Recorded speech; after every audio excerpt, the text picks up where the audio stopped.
Okay, ladies and gentlemen, welcome, fellow homeopaths. It's a real honor and privilege to welcome you to our webinar and introduce Dr. David Lilley. David, great to see you again. Good to see you, Marek. And Always. it's a pleasure, absolute pleasure. And hello to everybody who's watching. Fantastic, David. Well, thank you for doing this. You've got a few questions for me. I have, sir. I have. And just before we start, I just want to really kind of introduce that. Yeah, I'm Marek and founder of Fount, and we're working with David to put his incredible lectures, which he recorded when he gave lectures worldwide, and we've already done one set, which is the principles of homeopathy, but now we're doing the epic, the magnificent miasms and the archetypal remedies from the homeopathic materia medica that relate to those miasms. So it's a huge piece of work, isn't it, David, that you did? Quite a few years, Marek. Yes, it extended over a long period of time. In fact, from start to finish, well, there's no finish to it, but when I actually eased out of my position in the faculty, the South African faculty, some 20 years had gone by.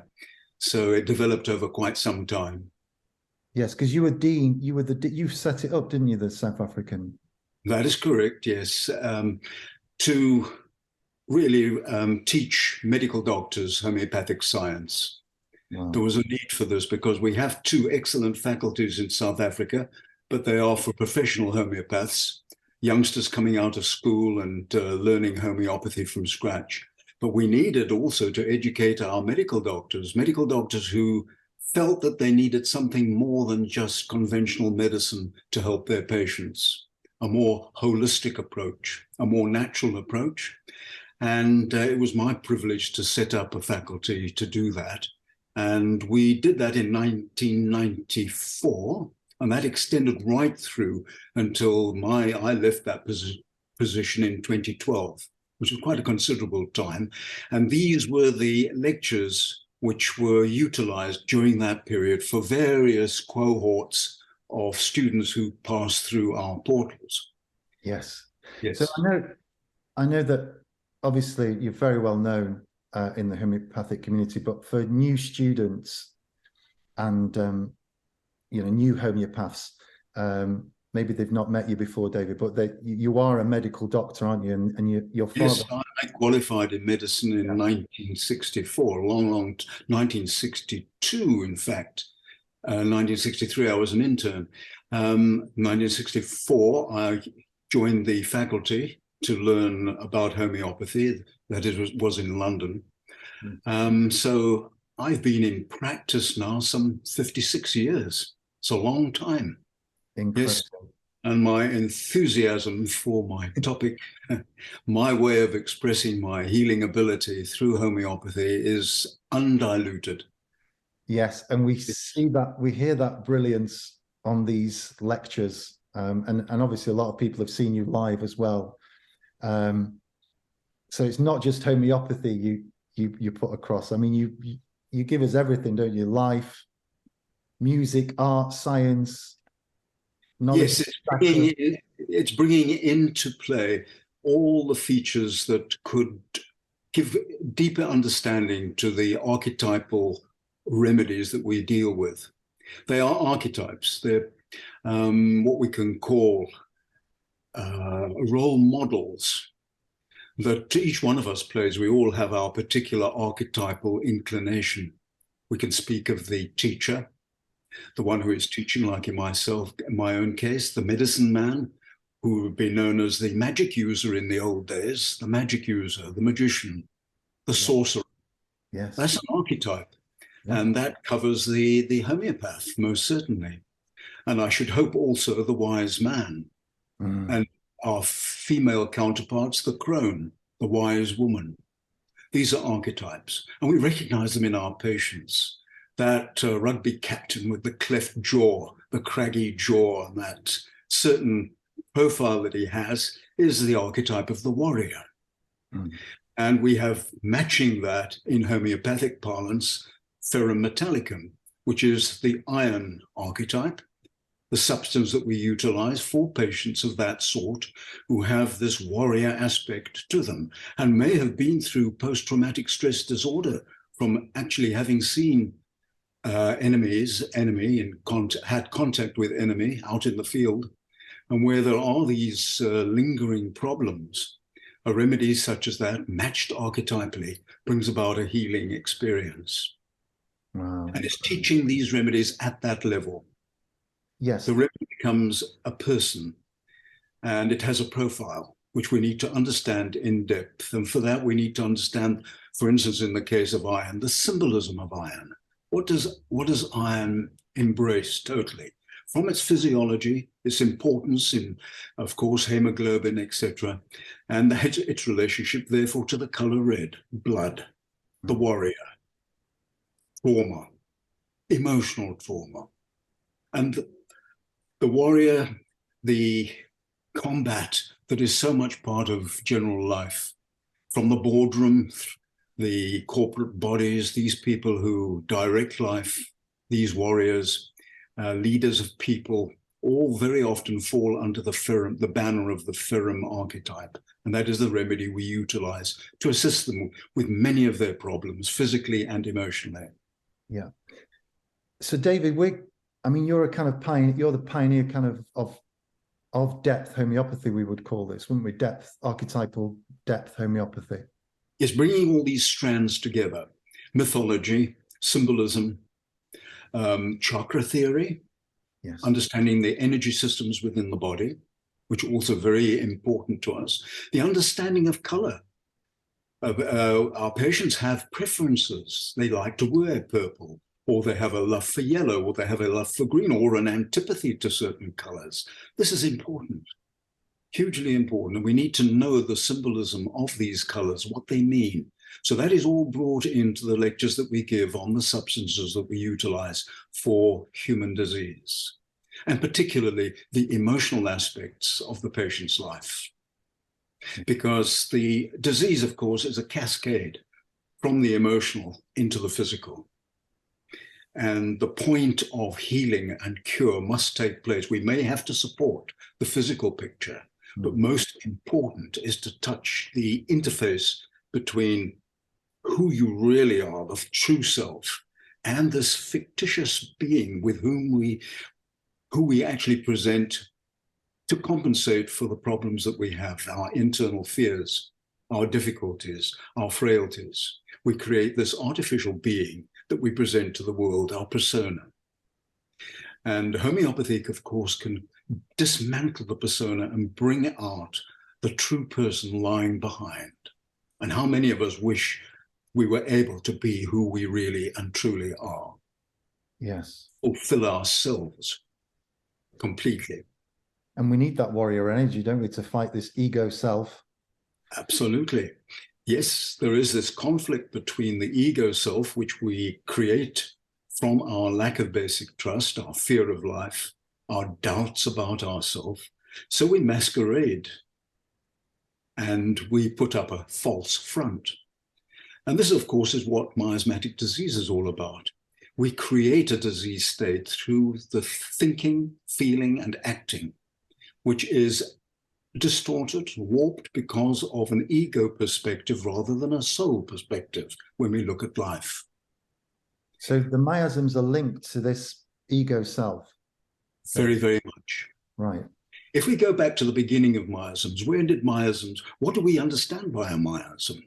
It was a term which Hahnemann, the founder of homeopathy, used because it was part of the language of the times.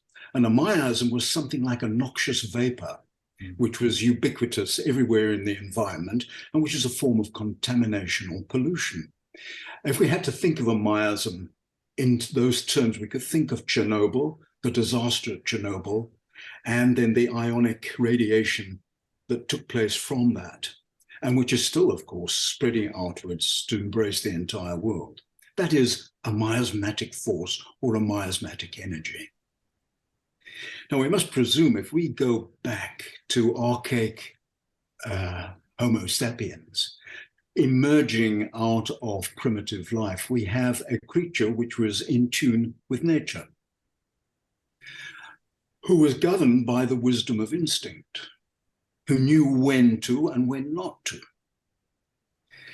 As we develop human consciousness and move out of animal consciousness, we get freedom of choice. And we are released from subservience to the instinctive will. We have choice. And from that comes wrong choice, because nature knows best. What nature instills into the animal in the form of instinctive wisdom, animal consciousness, is unfailing. It behaves according to circumstances and appropriately, with moderation, consideration, based upon law, natural law. Part of human development, of course, is the cognitive ability which we have and the emotional capacity which comes with a developing intellect and emotional life. So we start to deviate from the wisdom of nature. And that is the beginning of miasmatic disease. It doesn't start as a physical condition. It is a mental change that takes place, which is out of coincidence with the homeostasis of the planet, of the cosmos. It's out of step, out of tune. In normal pre-human society, let's think of the primates, the hominids who preceded us, Homo erectus, Homo heidelbergensis, the various forms, even back to Australopithecus, quite likely, because we see this also in chimpanzee communities, that there is this development of personality. We see it also in our domestic animals to a lesser degree, but it doesn't impinge on happiness. When it starts to do that, we find normal tribal life in these ancient peoples must have been governed by hierarchy, the recognition of the alpha state and the beta state, and the demonstration of dominance and aggression, the beating of the chest. And the submissive beta type will then lie on its back, urinate, as the wolf does very often, to show that it is submissive and that it is not offering any challenge to the alpha male.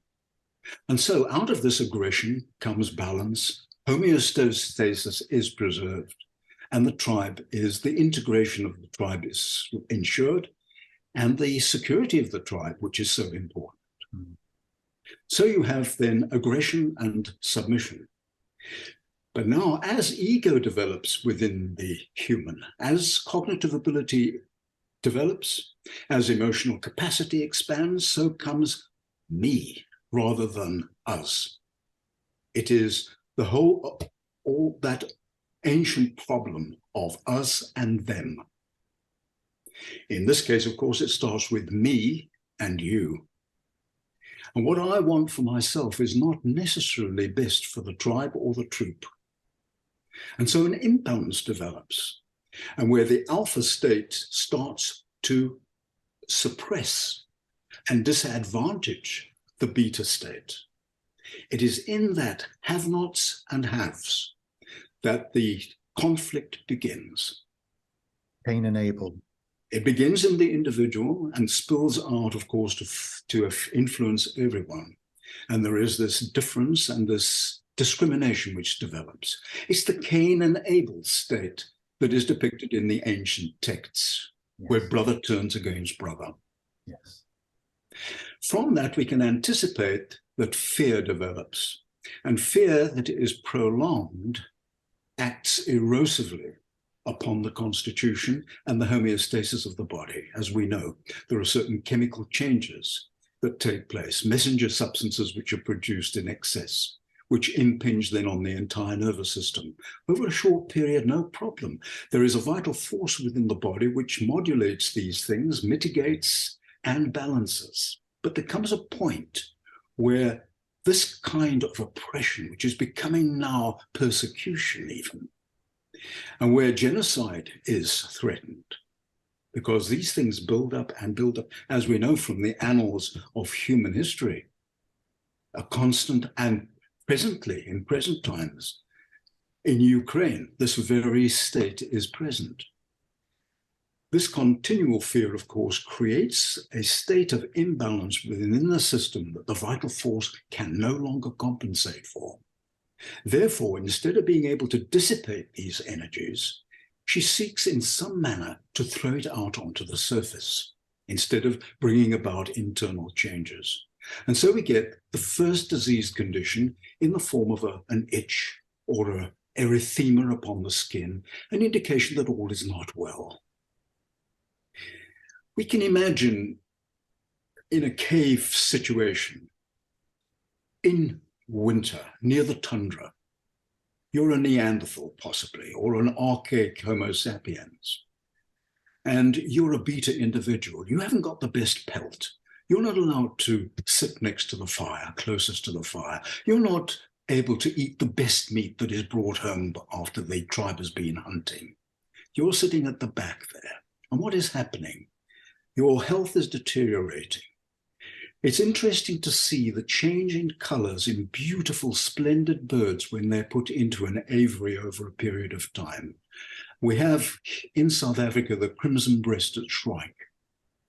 And 6 months after it's been incarcerated in an aviary, this crimson breast, which I mean is crimson, scarlet, blood-like, is now going into an orange color, and then a pale yellow. The state of incarceration. Now, when this alpha and beta state gets out of balance, which it does not in the primitive tribe, there are always the balances, the checks and balances of ritualism. We go through rituals. We want to be aggressive, but we do it in a ritualistic fashion. And we want to be submissive. We have to be submissive, but we do it ritualistically. And both parties honor this. When that breaks asunder, as it must ultimately with developing ego within the tribe, then this difficulty comes. So sitting at the back of the cave, inadequate pelt, inadequate food, skin diseases are developing. This is the beginning of what Hahnemann termed the psoric miasm.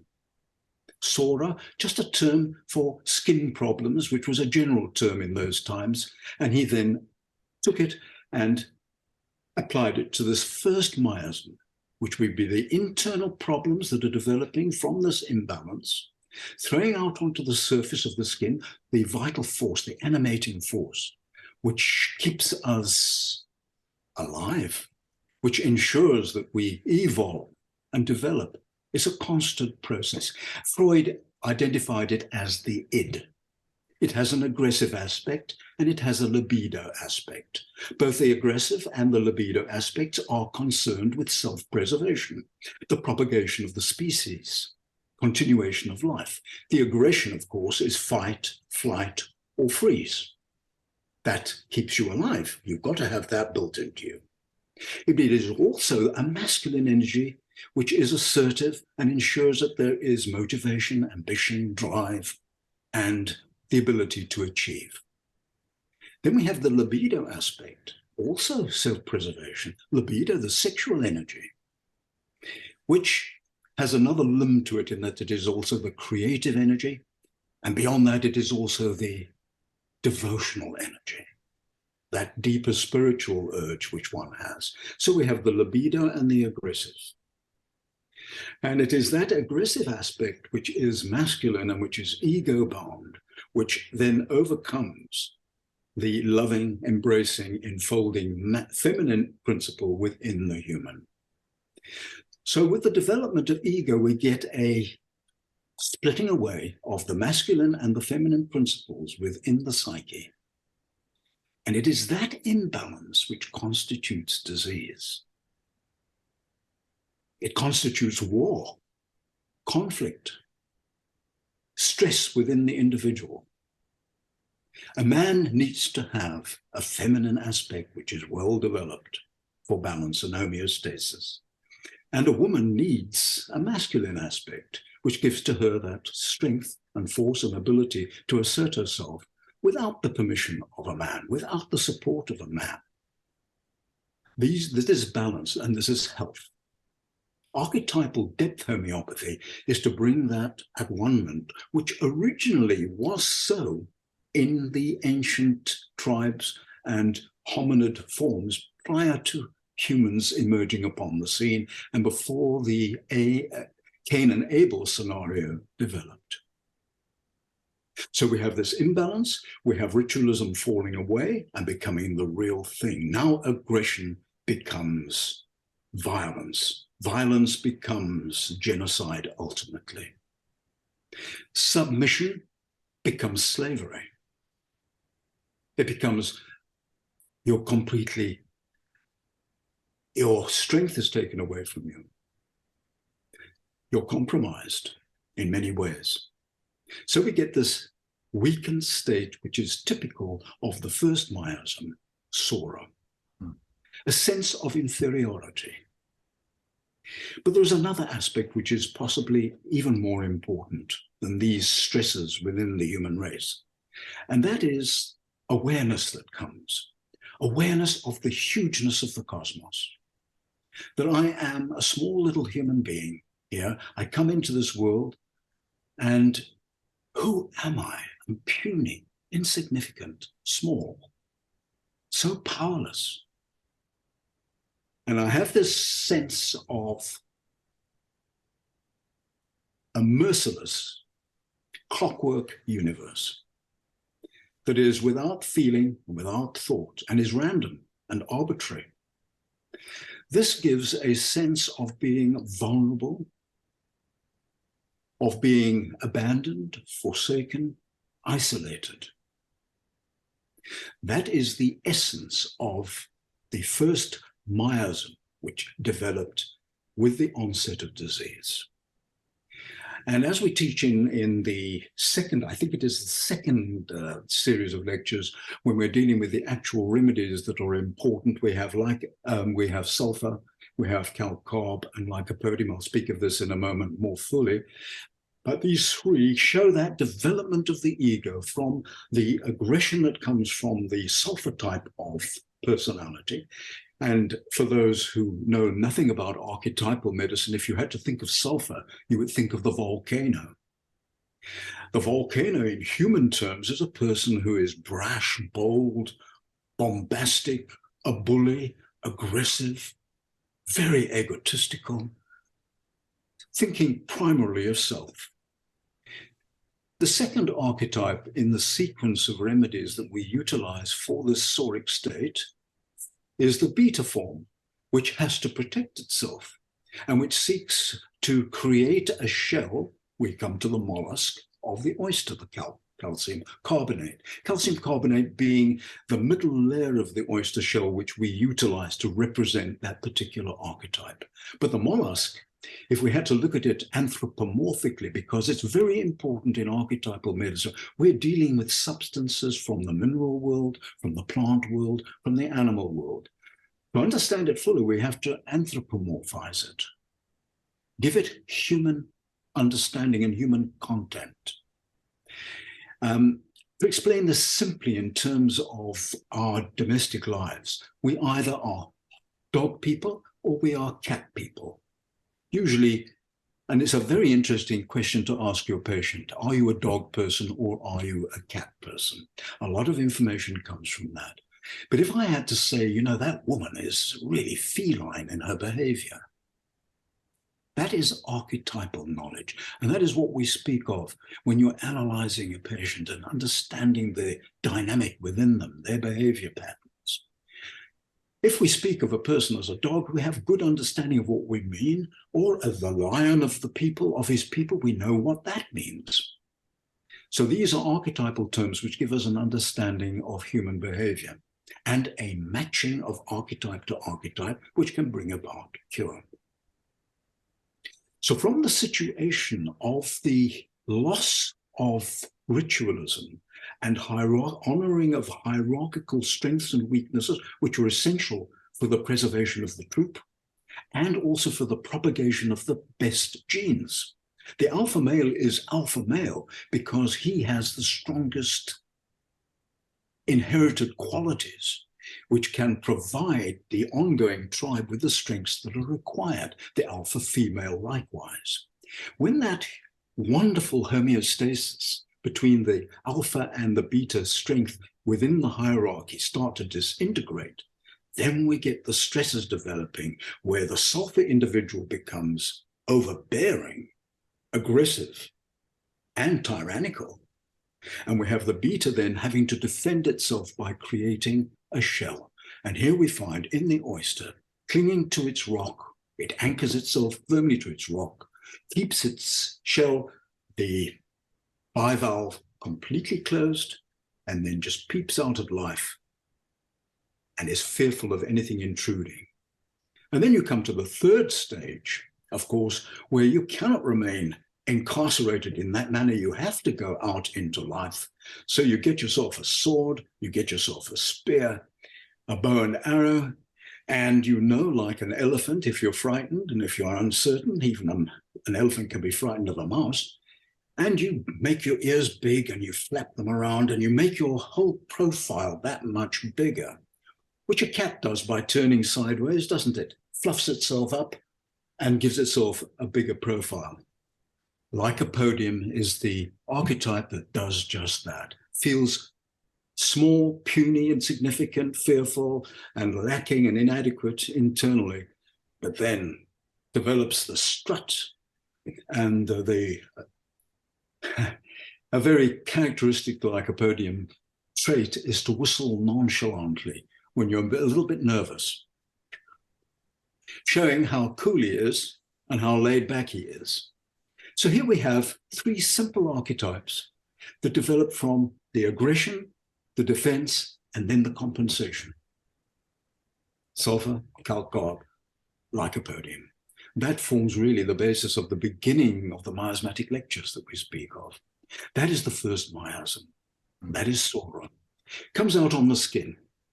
What's going to happen to that skin if it is compromised in this way? At first, an itch, an erythema. Hahnemann called it an external itch disease, Psora. It reflects actually an internal itch, an emotional, mental, internal itch. All is not well. Vital force, acting with all its wisdom, chucks it out onto the least harmful spot, which is the skin.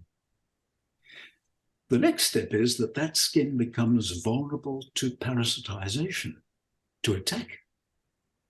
A skin that is impaired in that manner is compromised. And the universal organism waiting for this, the opportunistic organism, we're always dealing with opportunistic organisms, which take us that little bit further, the scabies mite.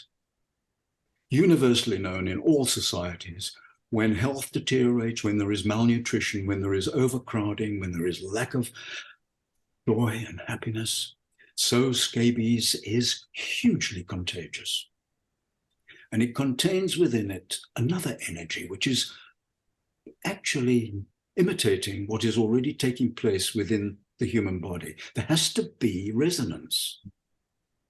The opportunistic organism only gets its entry point because of resonance. The weakness matches its ability to attack. And the two coming together then create the next layer of psoric disease. Now, if we have to destroy that with chemicals, external applications which destroy it, we're imploding energy, which has been trying to express itself externally. Scabies is the result, and the next compounding of disease takes place. If you're in this situation of being oppressed by an oppressor, being in a sense of, in a state of vulnerability, we're looking out, life is grey. And how many people wake up in the morning and life is grey? How many people experience anxiety in the morning, who don't want to go to bed early, who preoccupy themselves with all sorts of things? They don't want to go to bed. Why don't they want to go to bed? You're stepping out of life for a short time, have a good sleep, and you'll feel a lot better in the morning. It's a buffer. It's a buffer against the next day. So what do? We entertain ourselves. What is it? It's videos, it's this, that, and the other. It's all trivial, external, superficial stuff. It is escapism. What do we do on a Friday night? What is it? Go to the pub, sex later on, and then sleep.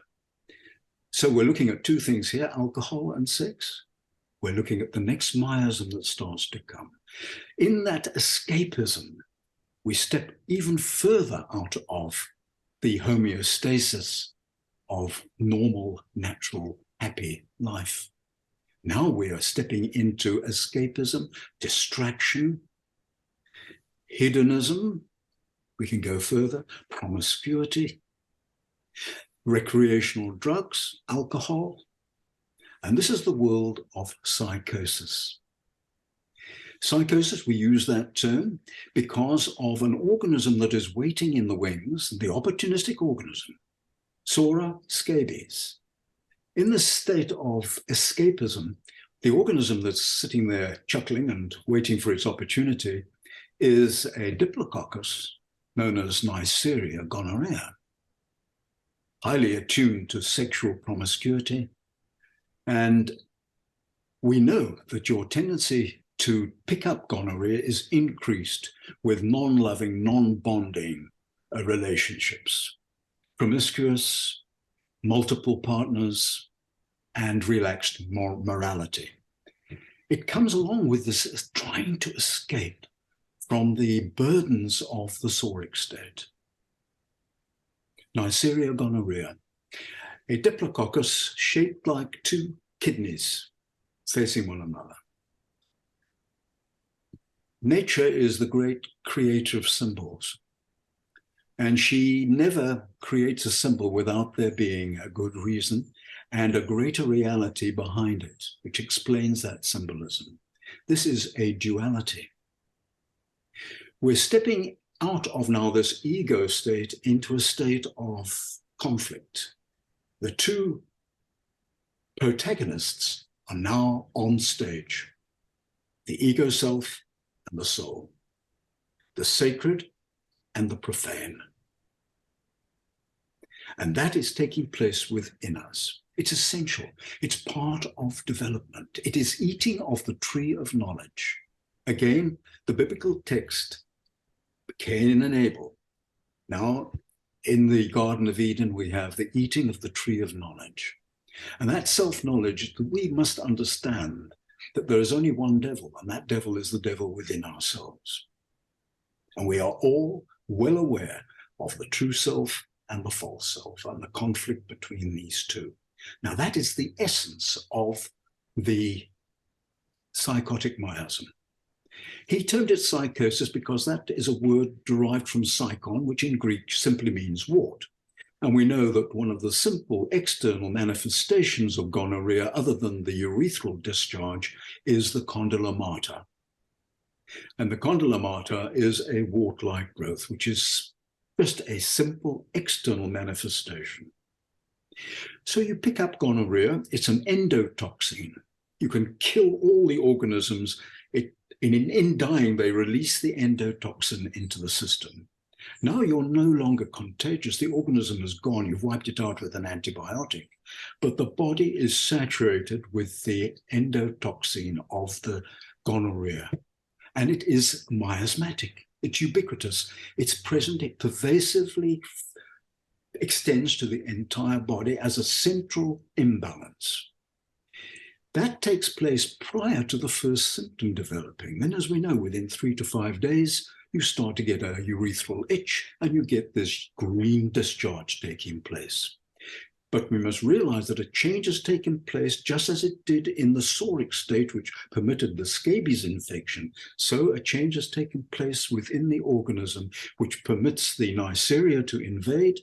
The Neisseria invading adds its toxic addition to the underlying psychotic state of escapism, and the condition mounts up from one generation to the next.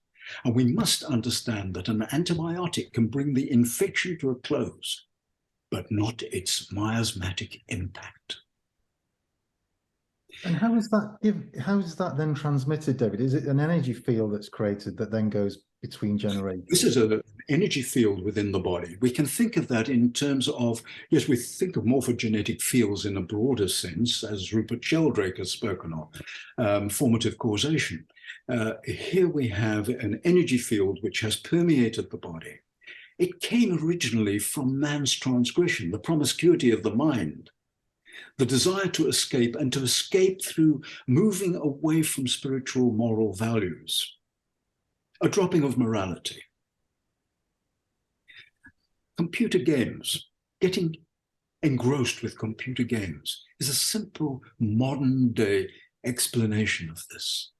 It's indicative of that kind of mind that is wanting to escape from the reality of life. And that reality of life is so important because it's tailor-made for each individual.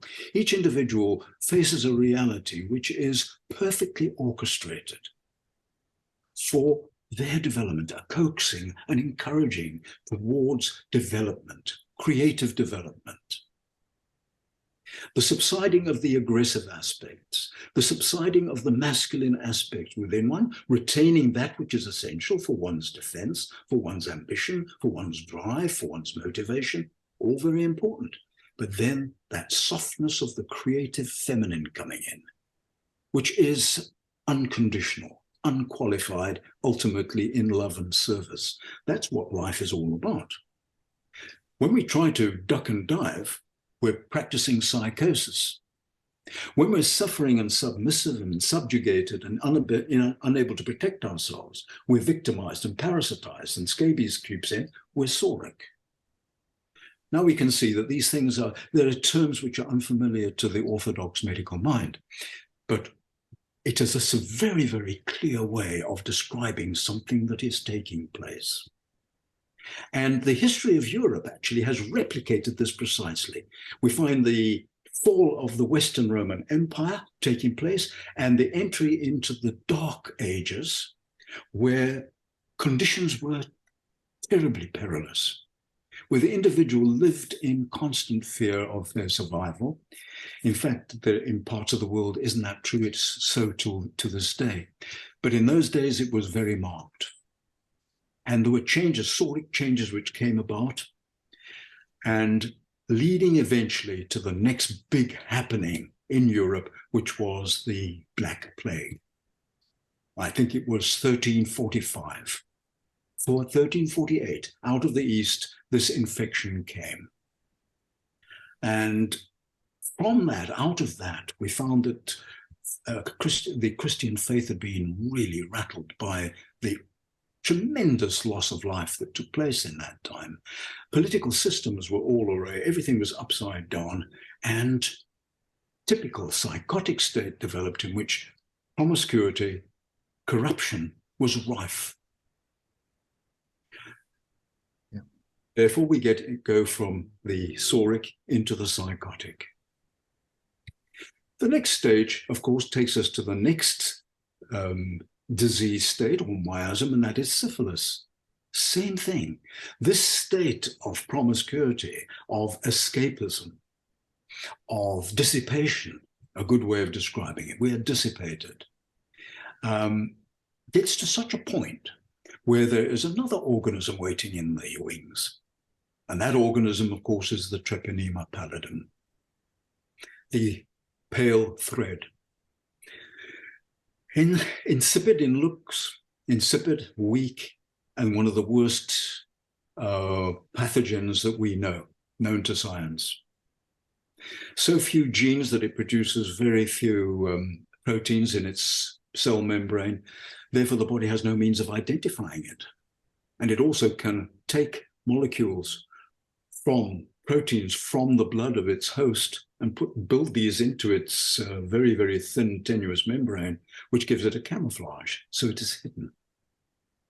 Now, if you're a psoric individual, what do you need to protect yourself? You need a shell. You need a shield. If you've moved into the psychotic state, now you're indulging in sex. Wine, women, and song is predominant. And this leads to relationships where seduction comes in, right? Betrayal comes in. The hurting of other people, far worse than the aggression of the worst sulfur individual. That's physical aggression. That's domination. Here we have the seductive manipulation of another person's life for one's own deserts, one's own ends. How many domestic situations are based upon this problem, where the suffering is far greater than any physical brutality could ever be, because it is trauma to the emotions, to the soul, to the depths of the individual. Many women are suffering from this, more women than men, or men with a very strong feminine side to their natures, equally exposed. It's always the abuse of the feminine, whether it be present in male or female. It's the abuse of the feminine. For that, the picture of Dorian Gray comes to mind. Oscar Wilde's great work. The young man who, his evil, his nature, his psychotic nature was depicted in his portrait, but he remained perennially beautiful and young. You need a mask. So a shield, a mask. What of the syphilitic individual? Again, archetypology comes in. If we think of the Treponema pallidum, think of it as a human being. Oh, but I knew him. He lived next door for years. We never realized that this was going on, not until the black bags started to come out and the police were there and they'd cordoned the area off and there were these bodies in the garden.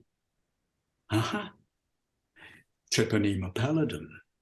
The individual who can submerge himself in society unseen. The little grey man with the perversions, which I'm taking it to the extreme now. If we think of Dennis Nielsen in Highgate, if you remember that in case, Jeffrey Dahmer, if we think of in Milwaukee, and Ted Bundy, people of this sort. But these syphilitic types, the psychopath, the antisocial personality, the person without morality, but without remorse, without any sense of empathy whatsoever, cold, cunning, hard, mafia overlord, Putin, a person who can send thousands and thousands of Russians to die on the battlefield without compunction, without any compunction, the syphilitic miasm. This is the beauty of homeopathic philosophy. Here I'm just dealing with it quickly and just giving you an overview. The insights that one has into human behavior, but more than that, it's giving you the weapons with which to deal with it. Because there are remedies which are psoric, there are archetypes which are particularly psychotic, and there are remedies which are particularly syphilitic. So with each of the miasms, as given in the lectures, we give a small number of remedies, but they are key remedies. And we also use the nosode. Now we term a nosode is a preparation which comes from the actual disease itself. So knowing that scabies is related to the Psora condition, Hahnemann took the scabies vesicle, which contains the acarus, the mite, and he made up a nosode from that, a medication from it, as we would a vaccine, but in this case, a homeopathic vaccine. I won't go into why that is different to the orthodox vaccine here, but it is prepared certainly from a disease product, the scabies vesicle. And it has been found to represent, when given to trialists, they don't know what they're taking. They're taking this in very small amounts just to see what reactions they develop. We get the submissive beta-type psoric individual depicted in their dreams, in their feelings and thoughts during the time that they're using the substance on a trial basis. The beta-type. So we have the alpha-type sulfur. We now have the beta-type psorinum. We go to the psychotic, and wouldn't you take a urethral discharge containing the Neisseria gonorrhea, make a vaccine of it? That is the nosode. Now, when you are presented by a young person who is possibly abusing themselves in this way or that, through escapism, And I do not know what else to do, because it's not a very clear case, to put in a dose of medorinum, which is the name we have given to the urethral discharge nosode of gonorrhea. You start to unwind the case. Symptoms will come out onto the surface, and particularly in all of these cases, dreams. Dreams are so vital. We elicit dreams through the remedies we use, because we're going, in Jungian terms, into the personal unconscious, and then beyond the personal unconscious into the collective unconscious. The wisdom of the cosmos, which comes through in dream dialogue as a prompt to the physician, specialist dealing with the patient. Information comes from the higher self to the lower self through dialogue of dream. And David, where would you recommend to kind of start learning about dream analysis? Because it's not something people do at colleges or...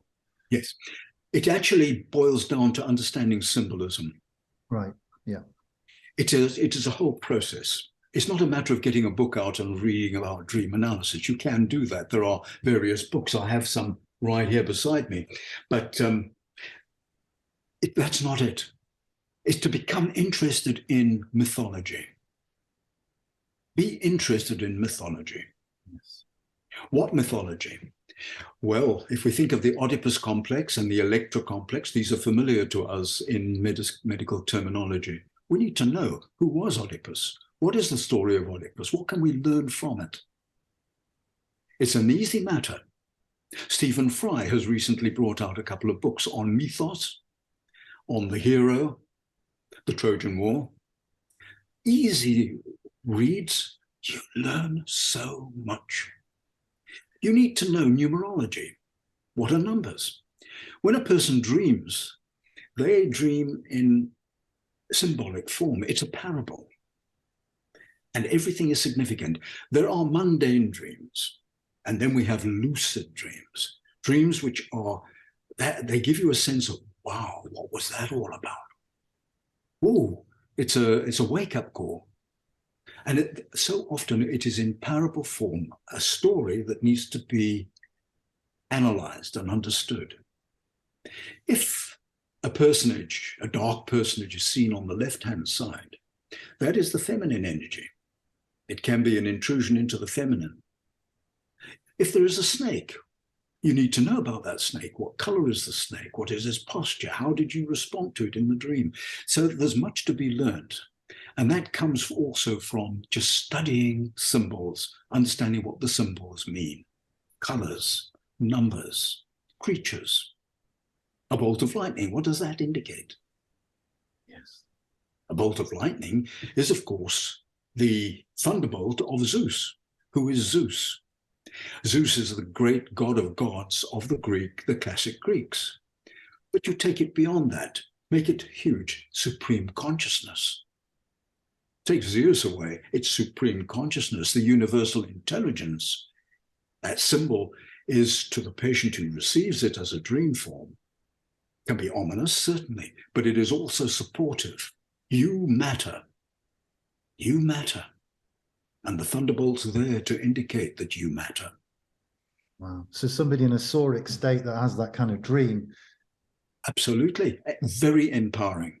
Yes, exactly. So dreams empower. And of course, by reading the dreams with the patient becomes hands-on with regard to the healing processes taking place. They're participatory.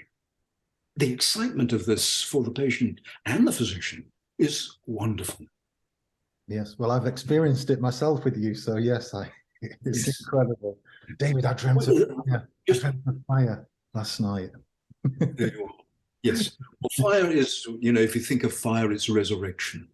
Yes. And if we think of how syphilis, there was the siege of Naples by Charles VII, and the year was 1495. And it was then, against this backdrop of armies, soldiers, prostitutes that moved with the armies, the besieged populace, you can imagine. You can think of pillage, we always think of pillage. We think of arson and we think of rape, don't we? The Vikings, when they came into Europe, that was it. You pillaged, you burnt, and you raped. Make sure that you rape last, otherwise you don't pillage and burn first. And that is the sequence of syphilis. It's all to do with syphilis, this violence. Now we've moved from escapism into real conflict, as in Ukraine.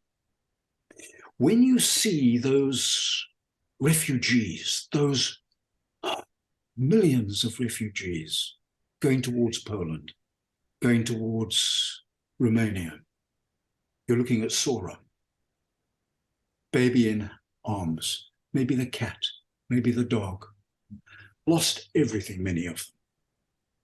Nowhere to go, not knowing what lies before them. Then you will find those who will take advantage of those people in the various countries they go to. And you're seeing psychosis. And behind it all, you see the violence of Bakhmut being absolutely decimated to nothingness. Syphilis.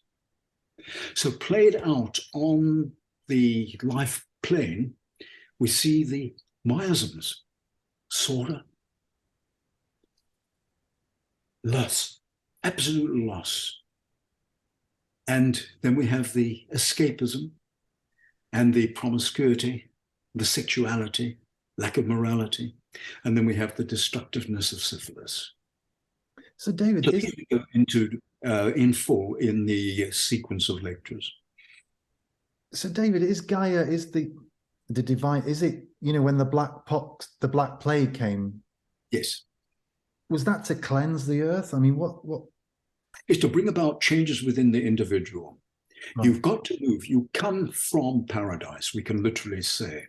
In the philosophy that I follow, there is the understanding that life is cyclic and that there is a coming in from a previous existence into a state of incarnation, and then at the end, a departure into a life hereafter. In that, a continuation of consciousness, which is unbroken, which is unfamiliar to many Western philosophies, where everything is birth is the start, death is the end. And what's beyond death, oblivion, or we don't know. That does not explain the uniqueness of individuals and the genius and the gifts that are human beings express. Their creativity, their wondrous creativity. It doesn't explain this.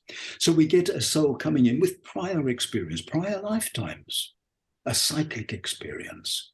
There is spring, there is summer, there is autumn, there is winter. I'm in winter now, but I know spring follows, and another summer. And each time I am rising in experience, and there's a cleansing taking place and a movement of actually bringing the sacred feminine and sacred masculine together within the psyche, and the overthrow of the usurper within the psyche, the kingdom of the psyche, which is the domain each one of us individually exists in. And we are supposed to be the sovereign of that territory, the psyche. And instead, this duplicitous false self steps in, sidelines us, assumes our identity and makes us believe that we are him or her. And we live through that false imposter, that counterfeit being. We look out at life through the perspective that is imposed upon us by conditioning, by imprinting, by role modeling, by religious indoctrination, through our nationalism, our racial origins, and then, of course, our genetic inheritance and our miasmatic inheritance particularly. Now we understand that these things, conception is not a filter. Disease is a continuum. And you've described that, David, as a spiral, haven't you? Like that is correct. Something that is recapitulated. As we find in the evolution of the embryo, there's a recapitulation of evolution. so disease is recapitulating itself. Psora, when we see Ukraine, we see the reasons for Psora, a regeneration of Psora within those unfortunates who are under the heel of the oppressor. We have the second phase where the abusers come in to take advantage of the underprivileged and those that are destitute and deficient and unable to protect themselves. They're taken advantage of. And that is the next spiral that's taking place.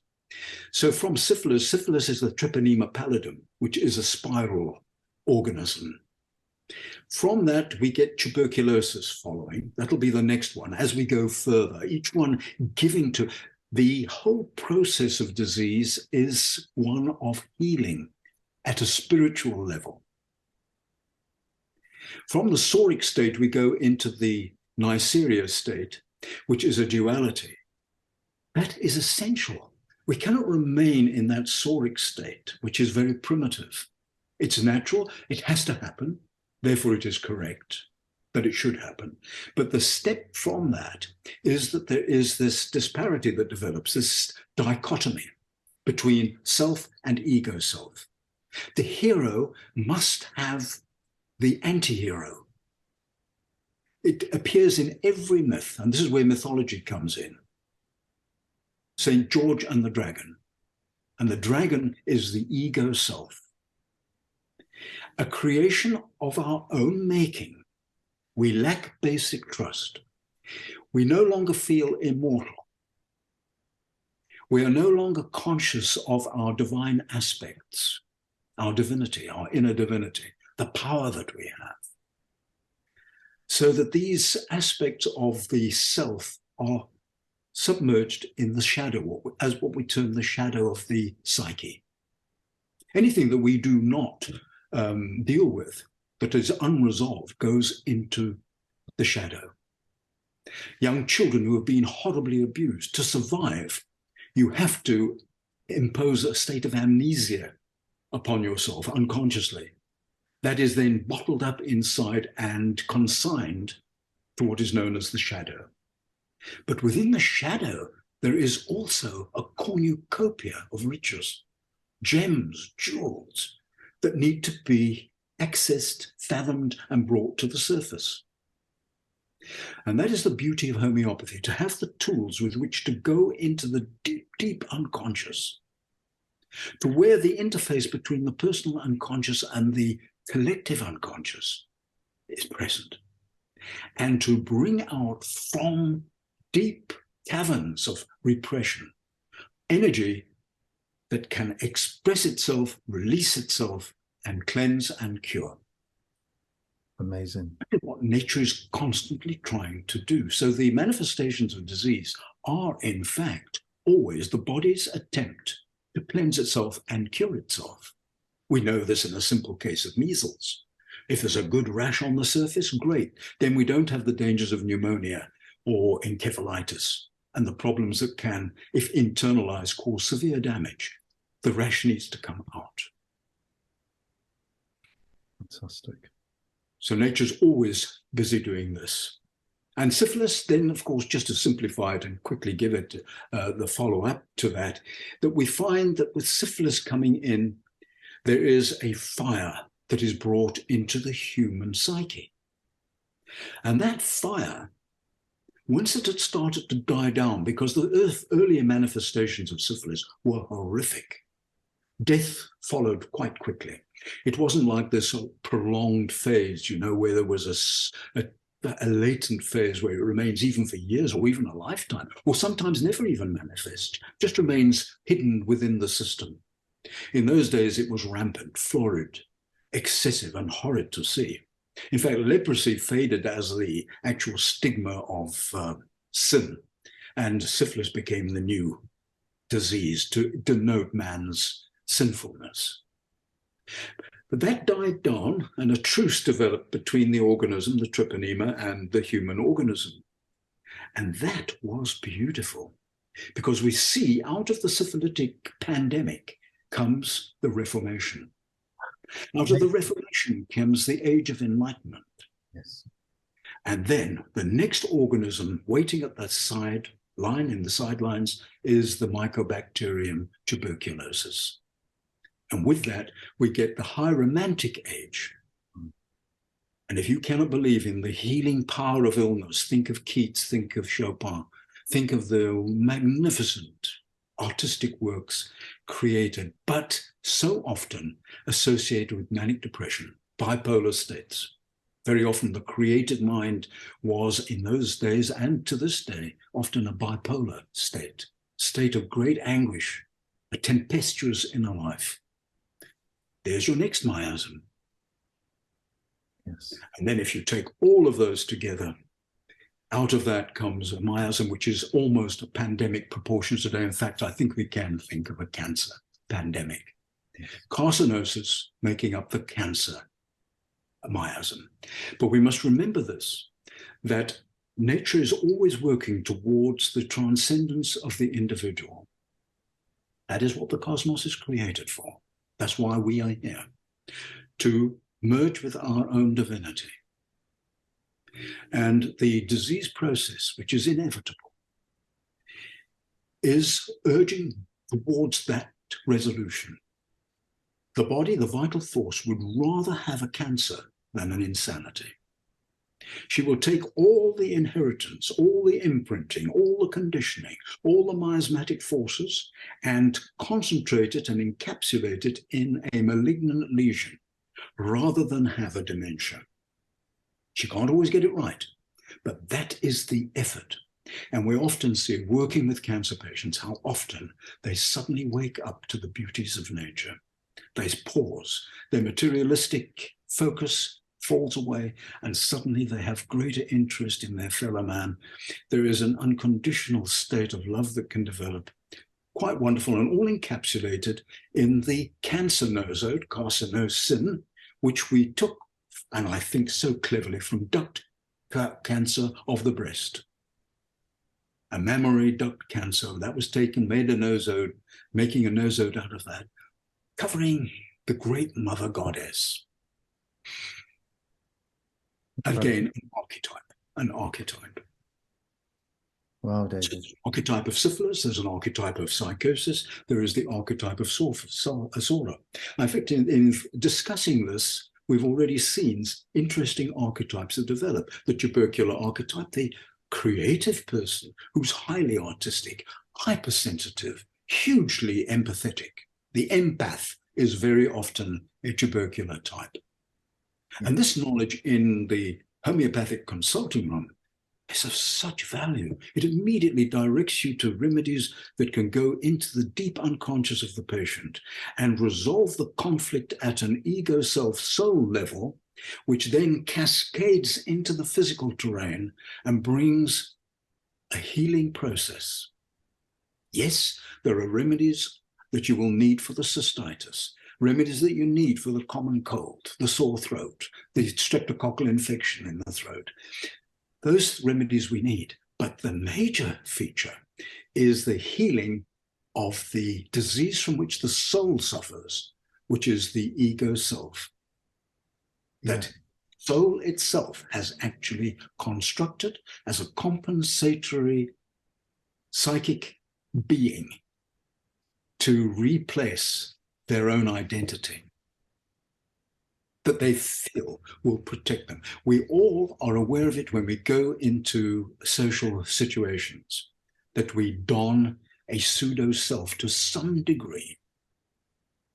And I think many physicians will know that there is a difference between the man who, with an august presence, sits behind his desk and sincerely helps his patients, and the man who goes home to his family subsequently. And that dichotomy is not unnatural. We're all in this process of transcendence, or what one can term sublimation. Yes. And homeopathy facilitates that process. Yes, incredible, David. And just to say, we've also scanned all the, David did handouts. Yes. So Yes. they're all with each module. There's some mind maps in there. Well, this is what I was going to just show, David, because I think this is critical, really. You know, that when you start treating somebody so deeply, that it's such a dynamic process, that these remedies, like a jigsaw puzzle, interlock with one another. And it's important to kind of have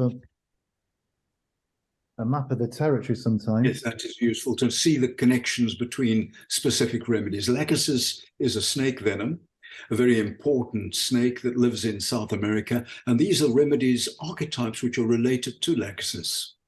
And that always helps because you're dealing with families, you're dealing with themes. The homeopathic materia medica, that is all the remedies that are contained within it, is like a mosaic. And each individual archetype is part of that mosaic. And it has on either side of it, otherwise, definitely related remedies, and themes run through them, connecting them. So you're in a territory when you enter into the psyche of the patient. You're in a specific territory, and the medicines you are utilizing match that territory. And remedies lead into one another. So if you have that match, it helps. That map, at least, it helps. Yeah. It's incredible. And even just from my experience of being, you know, treated by you, really deep. Depth homeopathy, yes. But then, you know, I've got eczema on my hands that I've never had before. So that kind of a psoric externalization. Yes. Well, this is interesting that in the process of cure, very often you move back through the story of disease. You can come in a syphilitic state and you go into a psychotic state, and then subsequently a psoric state is going to arise, which is a sign that cure is taking place and it's happening in the right direction. Absolutely. Let me just lower the blind. I see that I'm... Yes, of course. Well, while you're doing that, I'll just share my screen so we can just show all the wonderful homeopaths a kind of visual representation. So this is the webpage on fount.world, www.fount.world, where we're hosting all of David's work. So basically we've made everything digital, so it's easy to share, because it was on tapes and then on CD. So we've just brought it into the digital sphere now. And so here they are, David's wonderfully kind of the imagery, the archetype. Yes, here we are, starting with sulfur in the very first module, and the understanding of what the psoric miasm entails. Yes.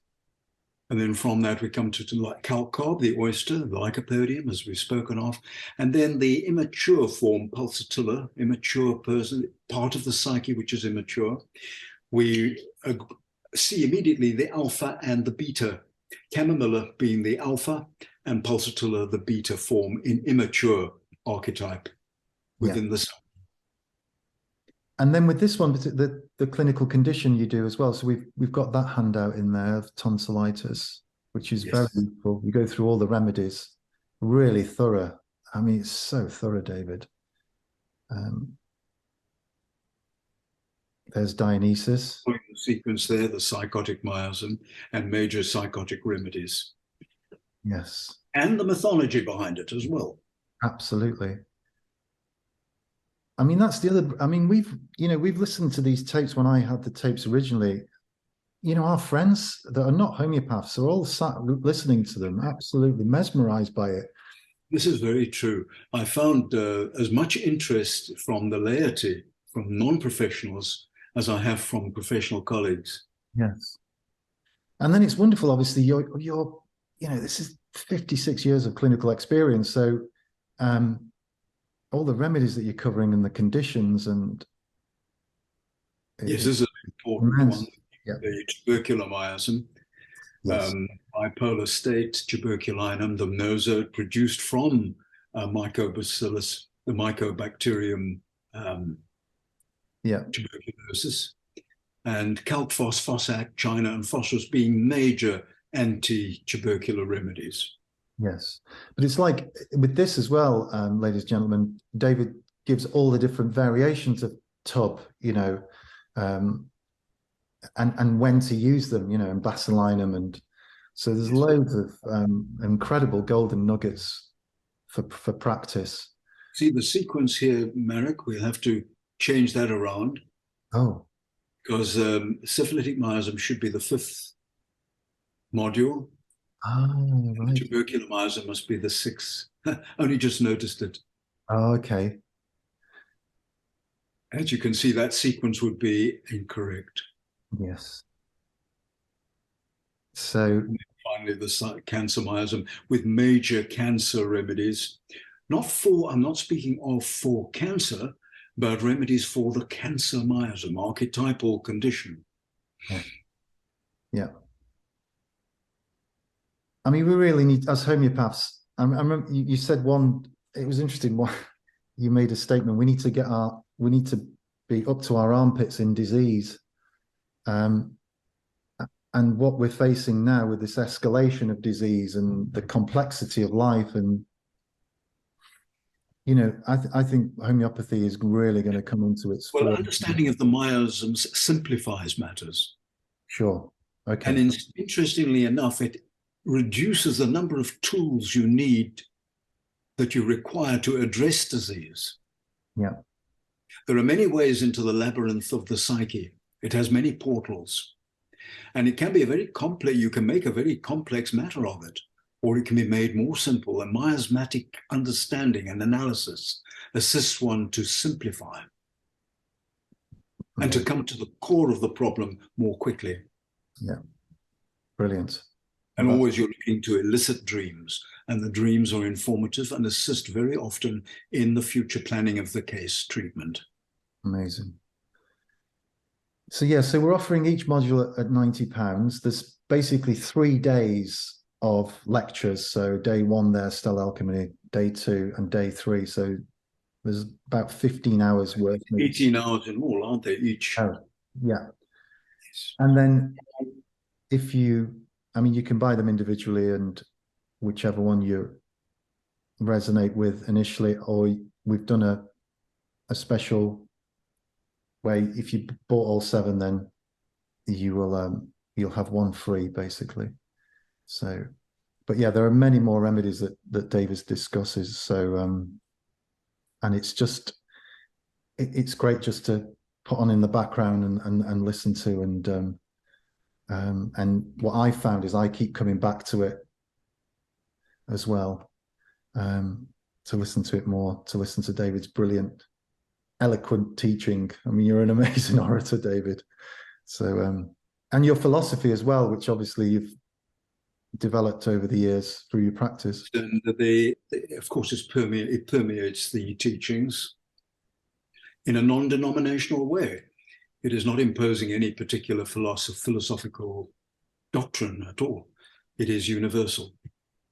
Yes, incredible. So, David, I know that your divine feminine is waiting for you. Indeed. So, and so is mine. So I won't keep you any longer, sir. Thank you very much, Marek, and thanks so much for posing questions too.